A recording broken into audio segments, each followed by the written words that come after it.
hindi po siya umappear, ano, doon po sa subpoena na ibinigay po ng iyong opisina. Tama po ba ito, Hin- Direktor? Hindi po umapil kasi po nagbiyahe umalis po.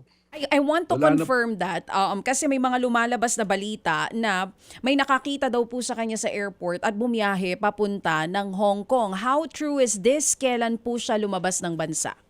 Teka lang po, bubuksan ko kung ano yung doon sa ano po, no? Kasi positive po yan, umalis po.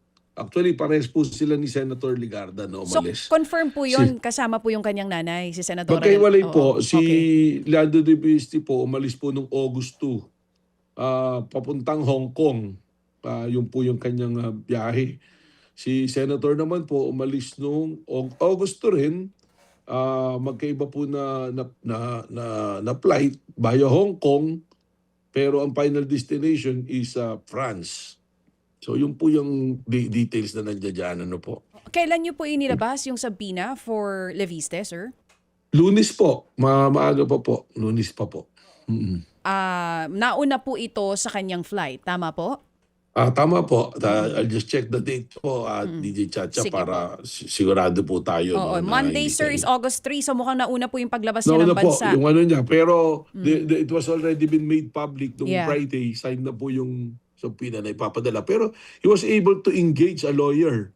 May lawyer po siya na in-engage. So kung umalis na po siya ng August at na-receive yung subpoena, nakapakuha pa siya ng abogado. May pinasa pong sulat yung abogado niya sa amin.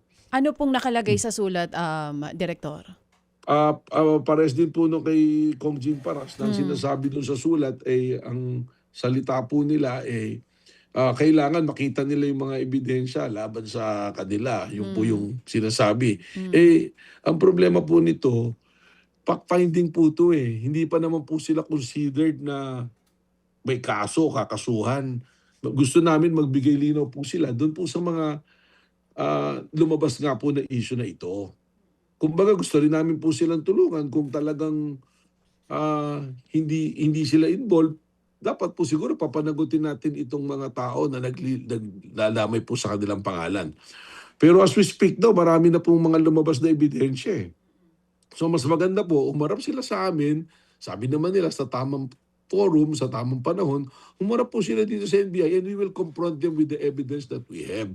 We cannot give them the copy of those evidence kasi po, there is a memorandum circular ng DOJ, yung 048, na hanggat hindi po tapos yung investigation, we cannot release portions of the evidence that we have gathered. Oo. Direktor, ano exactly yung hinihingi? Is it just the affidavit or yung evidences na meron na kayo?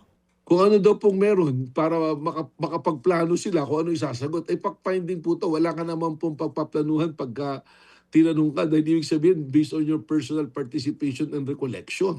So yun nga po, doon na lang po yung tanong. Kung ayaw nila pumunta po dito, sagutin na lang din nila sa Facebook po nila. Categorically ba dinideny ni Jing Paras na nakausap niya tungkol sa planong itong talent manager at ito si Leandro Libisi naman po, categorically ba dinideny niya na nag-usap sila ni Jing Paras tungkol dito? Para po magkaroon ng kaliwanagan. Direktor, para lang din po malinaw sa publiko, ano po yung pinagbabasihan ninyo na batas natin na meron na or the provision under NBI na hindi talaga po pwedeng ilabas yung mga ebidensya na meron kayo kung nanghihingi man po nito yung mga inaakusahan? Meron po nga yung Memorandum Circular number 48 po ng DOJ po. Nandoon po yan Tapos decided case na po yan ng mga Supreme Court in Francisco versus Public Estate Authority. Yun po yung sinasabi dyan. Kasi tingnan nyo po, kung i-release namin sila, maaaring makapagtahi ng mga sagot Hindi na po magiging spontaneous yung testimonya. Nung isang beses nga po, parang nung isang gabi, may nakita kong interview ng abogado nila, may sinasabi sila na iba daw, ang nag-approach daw, ito daw tong talent manager ang nag-approach kay Jing Paras para gawin tong plano na to. At humihingi daw ng 6 million. Tapos nakita na raw po nila yung mga affidavit na in-execute ng mga babae na nangyari pa raw 2022 hanggang 2025. So, medyo ginagawa na po ng anggulo. Gusto po namin, pumunta sila rito, we will confront them with the witnesses.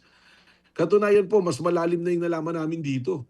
Meron pong isang kilala na law office na involved dito, na pumasok dito to sila yung maghahanda ng mga affidavit kuno ng mga babae na ilalabas nila na para magdemanda at mag-press con.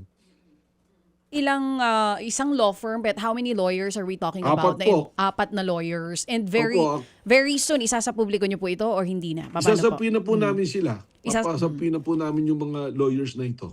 Sa For them susunod, to shed light. sa susunod na linggo na po ba ang sabpina Ito po, ito. Today po, paparedy ko na yung subpoena para po okay. masubpoena sila. Pero how about ito pong si dating Congressman Jing Paras and Congressman Leandro Leviste?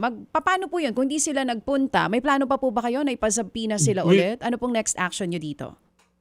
Other chance kasi wala naman pong pasok din kahapon, bagyo, ipapatawag pa rin po ulit namin parang sa August 11 po yata yung naging resetting noon.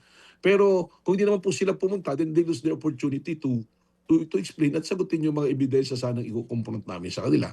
Then eventually, kung ano po yung sa kami dadalhin ng ebidensya, kung kinakailangan mo yung mga kasuhan, gagawin po namin yun.